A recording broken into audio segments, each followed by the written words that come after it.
Just a short video, folks. You remember my 72cc chainsaw, the MTM. Plenty of videos on that. It's a good saw, goes well. But as I was cleaning it, I thought I had a lot of fun doing the 660 build. The base gasket delete was good, blah blah. Anyway, I thought, I wonder what the... Okay, let's get to the chase. 33mm stroke, 45mm piston. I'm going to drop a photo soon on the workings. 52ccs. Straight up, that's 52ccs. The Bomag thing, the SX82, had a 36mm stroke and a 50mm piston, putting me about 70ccs. So I knew as soon as I measured the piston, being 45, there was no way. Where does it say? Anyway, I'm just going to have a quick look and see if there's anything written on this chainsaw. But these are advertised as a 72cc chainsaw. Hang on. Quick look didn't come up with much, but I'm not worried. 140 bucks I think I paid for it, I can't remember. I was only in here having a look just to see what I can do, and I thought, well, a base gasket delete would be nice.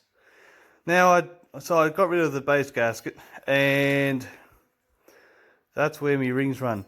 This little point is there because when the piston's at bottom dead center, there is a ring gap right there, which means I can widen that. And that's where the other ring gap is. So I can get do a little bit there. The intake, open up the mouth. The best way to have it, the smallest part of the port is at the cylinder. That's what I've been reading up on anyway. These transfers, there's no ring gap there. I've seen a couple of videos where people have done it. Being a Chinese saw, I just wanted to have a play with it. Take those off. So it's just an open port, no divider there, and maybe Dremel it down a bit, give it more. It's a Chinese ching chong bloody thing, so I'm not too fussed.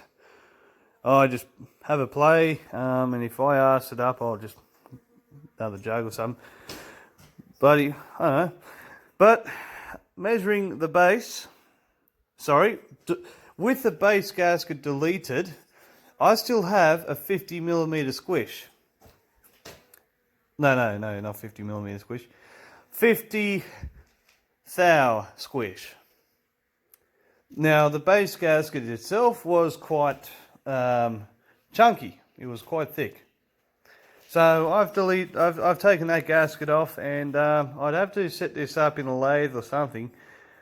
I'd have to maybe trim some of that protrusion down a bit, and ideally 30 thou would want to come off the base of that jug. But I don't have that kind of tooling, and if I try to manually do it somehow, now if that didn't have the protrusion there, I'd be able to put the jug on a flat surface with a bit of sandpaper. I don't have that. That protrusion there, I don't know if I could take that off and get away with it. That lines of piston the jug up with the bolts do that too. I could, I guess. The 660 doesn't have it. Umming and ahhing. But right now I'm just gonna have a play. She's a bit rough on the inside too, like, look at that. And there's bits it was built to a price. But the cross hatching's good. It's had quite a bit of use.